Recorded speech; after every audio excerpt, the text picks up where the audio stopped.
Praise the lord.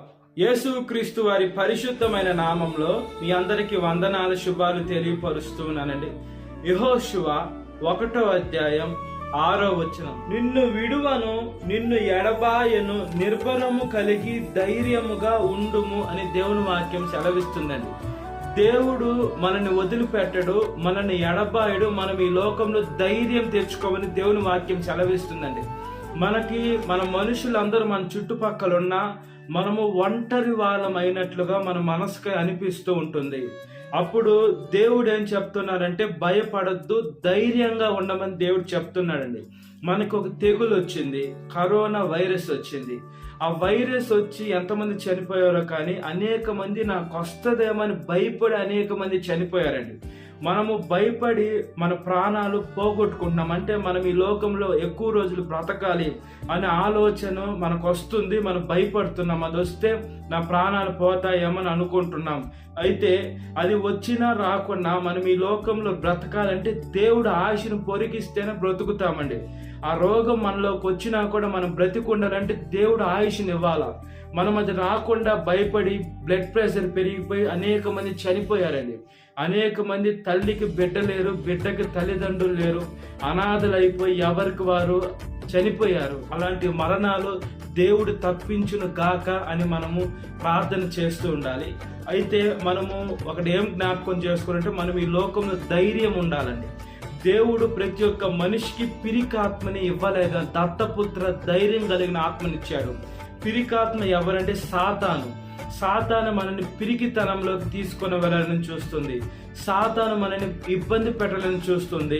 సాతాను మనల్ని బాధ పెట్టాలని చూస్తుంది.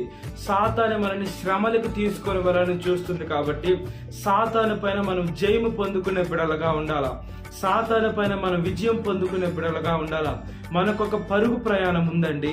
ఆ పరుగుని మనం కడముట్టించాలా. అంటే మనము ఈ లోకంలో సంబంధించిన బిడలం కాదు, మనం పరలోకానికి ఒక పరుగు ప్రయాణం ఉంది.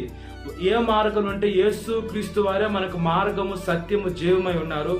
ఆయన ద్వారా, ఆయన వెనకాల మనము ఆయన నడిచిన త్రోవలో ఆయన ఒక రోల్ మోడల్గా తీసుకొని మనం ముందుకు కొనసాగుతూ వెళ్ళిపోతూ ఉండాలా.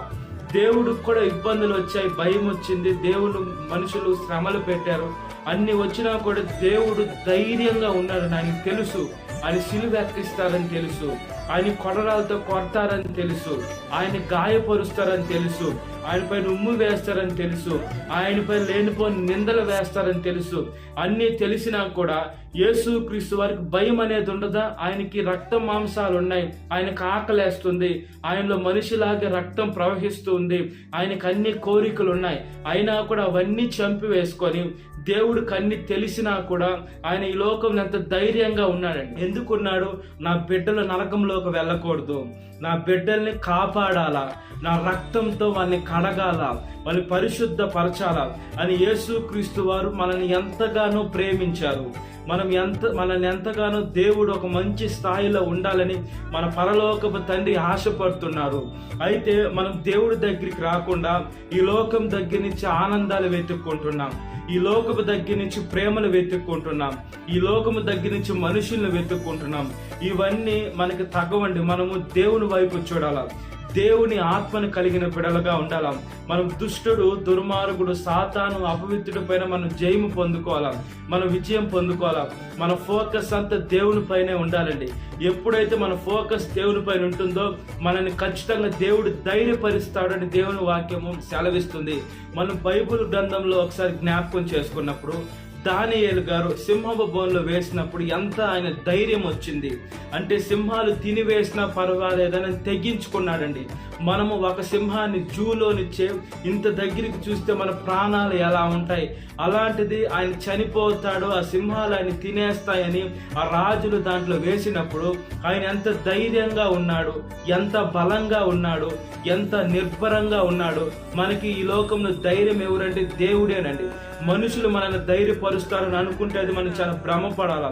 మనుషులు మన పిరికిలోకి నడిపిస్తారు, మనుషులు మనకి భయం నేర్పిస్తారు, మనుషులు మనల్ని ఎంతగానో శోధిస్తారు, మనుషులు మనల్ని ఎంతగానో ఇబ్బంది పెడతారు, మనుషులు మనల్ని ఎంతగానో అవమానపరుస్తారు. కాబట్టి మన కన్ను దృష్టి అంతా దేవుడి పైన ఉండాలా. మనం దేవుడు ఆయన మనకి వాక్ శక్తిని ఇచ్చాడు. మనం దేవుడిని ఎప్పుడు స్తుతిస్తూ ఉంటే ఆ దురాత్మలు వచ్చి మనల్ని శోధించాలని చూసినా కూడా ఆ స్తుతులను బట్టి మనం రక్షింపబడతాం. మనం రక్షింపబడేది కాకుండా ఇతరులకు కూడా దేవుడు వాక్యం చెప్పాలండి. వాళ్ళకి విశ్వాసం కలుగుతుంది. దేని వల్ల విశ్వాసం అంటే క్రీస్తుని గురించి మాట వలన కలుగుతుంది. ఈ లోకంలో మనకి విశ్వాసము అంటే దేవుడు ఆవగింజతో పోల్చాడు. ఆవగింజ అంత విశ్వాసం కాదు, కానీ మన విశ్వాసం కొండంత అవ్వాలి. మనము ఇప్పుడిప్పుడే ప్రార్థన చేసి ఇప్పుడిప్పుడే కార్యాలు జరిగిపోవాలని మనం ఆలోచిస్తూ ఉంటాం, జరుగుతాయి. అయితే దేవుడు కొన్నిసార్లు ఆలస్యం చేస్తారండి. మనం ఏదన్నా ఒక వస్తువు కొనాలని దేంట్లో ఆర్డర్ పెట్టినప్పుడు అది ఆ ఊరి నుంచి ఈ ఊరికి రావాలంటే ఒక వారమో 10 రోజులు దగ్గరుంటే తొందరలోనే వస్తుంది. మనము దేవుడికి ప్రార్థన చేసినప్పుడు ఆ ప్రార్థన ఇక్కడి నుంచి పరలోకానికి వెళ్ళాలా, దేవుడు చెవుల దగ్గరికి వెళ్ళాలా, దేవుడు వినాలా. ఆయన దూతలకు ఆజ్ఞాపిస్తే మెరుపు వేగంతో వచ్చి కార్యాలు చేసి వెళ్ళిపోతాయి. అయితే మనం పేషెన్స్ కలిగి ఉండాలండి. ఈ లోకపు మధ్యాకాశంలో మన ప్రార్థన పరలోకానికి వెళ్ళనీయకుండా సాతాన్లు దురాత్మలు ఆపుతూ ఉన్నాయి. కాబట్టి మన ఉపవాస ప్రార్థనలో మనం బలంగా ఎప్పుడైతే ప్రార్థన చేస్తామో ఆ మధ్యాకాశంలో దురాత్మను కూడా మనం ప్రార్థన చేయించి ఆ దూత జయించి ఆ మన ప్రార్థన యేసుక్రీస్తు వారి దగ్గరికి తీసుకొని వెళ్తుంది. కాబట్టి మనం ఈ లోకంలో చాలా జాగ్రత్తగా ఉండాలా. మన ఆలోచన పరిశుద్ధపరచుకోవాలా, మన నోటి మాటని పరిశుద్ధపరచుకోవాలా, మనం చేసే క్రియల్ని పరిశుద్ధపరచుకోవాలా, నడిచే నడకని పరిశుద్ధపరచుకోవాలా. దుష్టుడు దుర్మార్గుడు సాతాను మనల్ని మింగాలని చూస్తున్నాడండి. అది గర్జించి సింహం వల్ల నోరు అలా తెరిచున్నాడు.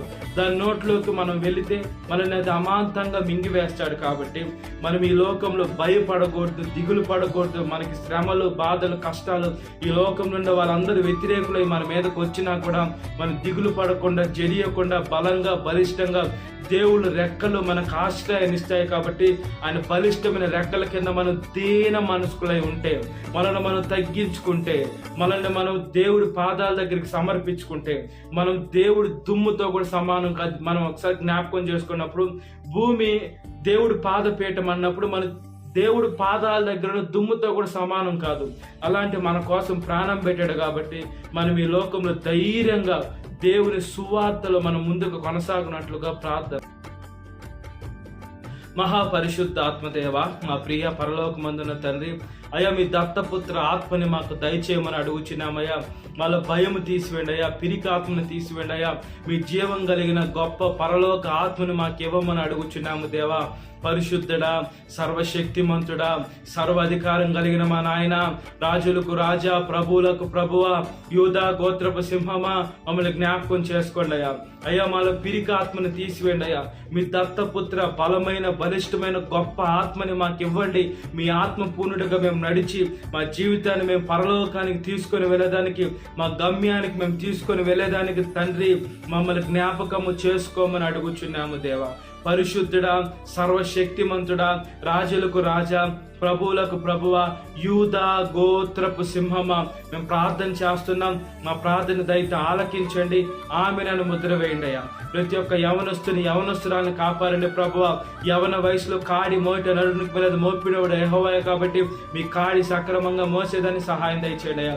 చనిపోయిన వారి గురించి అయితే కాదు, కానీ వాళ్ళ బంధువర్గాలు, వాళ్ళ రక్త సంబంధికులు, స్టేబులర్స్, కొలీగ్స్ ని జ్ఞాపకం చేసుకోండి. చనిపోయిన వారైతే తిరిగి రాని లోకానికి వెళ్ళిపోయారు. మా గాయం కట్టమని, గాయం రేపేది మీరే, కట్టమని అడుగుచున్నాము. అయితే మీలో చనిపోతే, క్రీస్తులో చనిపోతే రెండోసారి చూస్తామని నిరీక్షణ కలిగి నిర్భరంగా ధైర్యంగా మమ్మల్ని మేము ఓదార్చుకొని ఇతరులను ఓదార్చే శక్తిని దయచేయండి అయ్యా. పెళ్లి రోజు జరుపుకునేటువంటి వారిని కాపాడండి అయ్యా. భర్త భార్యను ప్రేమించాలా, భార్య భర్తకు లోబడి ఉండాలి, ఇద్దరు కలిసి ఉండాలా. వారి గర్భఫలాన్ని ఫలింప జయమని అడుగుచున్నానయ్యా. బిడ్డలు లేకుంటే బిడ్డలు దయచేయండి అయ్యా. మీ బండ మీద వాళ్ళ కుటుంబం కట్టుకోవాలి, సీఎల నుంచి వాళ్ళని ఆశీర్వదించమని అడుగుచున్నానయ్యా. పుట్టినరోజు జరుపుకునేటువంటి వారిని కాపాడండి అయ్యా. ఈ లోకంలో బుద్ధినందు, జ్ఞానమందు, మనుషులందు వర్ధిల్లిన దేవా, ముఖ్యంగా మీ దయందును వర్ధిల్లి ప్రభువా, మీ కాడి మోసే శక్తిని దయచేసి ఏ వయసు వారికైనా కొత్త దయా కిరీటాన్ని ఇచ్చారు, దాన్ని బట్టి మీకు స్తోత్రము చెల్లిస్తున్నాం ప్రభువా. ఇంకా ప్రార్థన చేస్తున్నామయ్యా. ఎవరైతే పరీక్షలు రాస్తున్నారో వాళ్ళు ఏ సంవత్సరం ఆ సంవత్సరం పాస్ అయ్యి పబ్లిక్ పరీక్షని ఆస్వాదించి మంచి మార్కులతో, మంచి ర్యాంకులతో మంచి పేరు తెచ్చుకునే బిడలుగా జ్ఞాపకం చేసుకోండి అయ్యా. ఇంకా ప్రార్థన చేస్తున్నామయ్యా. ఎవరైతే అనారోగ్యం హాస్పిటల్ ఐసీలు ఎంట్రన్స్ సర్కిల్లో ఉన్నారో స్వస్థపరిచి బాగు చేయండి అయ్యా. ప్రయాణం బస్సు మార్గం, ఆకాశ మార్గం, నీటి మార్గం, ట్రైన్ మార్గంలో ఉన్నారో వాళ్ళు మంచి ప్రయాణం, వాళ్ళ గమ్య స్థానానికి చేర్చమని అయ్యా నీ సేవకుడిగా ప్రార్థన చేస్తున్నాము తండ్రి. దేశం మీద దేశానికి యుద్ధాలు తీసివేయండి, కరువులు వస్తున్నాయి, పెట్రోల్ డీజిల్ గ్యాస్ దొరకాలంటే ఇబ్బందిగా ఉందయ్యా. యుద్ధాలు తీసివేసి సమాధాన పరచండి అయ్యా. అదేవిధంగా జెరూసలేం ఇశ్రాయేల్ని జ్ఞాపకం చేసుకొని మీ దేశాన్ని రక్షించి, భారతదేశాన్ని, లోకంలో ప్రతి ఒక్క దేశాన్ని రక్షించి మానవుడు ప్రేమతో, శాంతితో, సమాధానంతో ఈ లోకం అంతం కాకుండా మీ కృపలో జ్ఞాపకం చేసుకోమని అడుగుచున్నాను ప్రభువా. సాతాను శోధన ప్రతి ఒక్క పెట్టిన విడుదల దయచేయండి. ఈ వాక్యం వింటున్న ప్రతి ఒక్క పెట్టిన పేరు పేరు జ్ఞాపకం చేసుకోండి. ఈ దిన కాలపు దేవునితో నింపమని నజరేయుడైన యేసుక్రీస్తు వారి పరిశుద్ధమైన నామంలో మిక్కిలి వినంతి అడుగుచున్నాను మా పరలోకమందున్న తండ్రి, ఆమేన్. Praise the Lord. God bless you. Have a great day.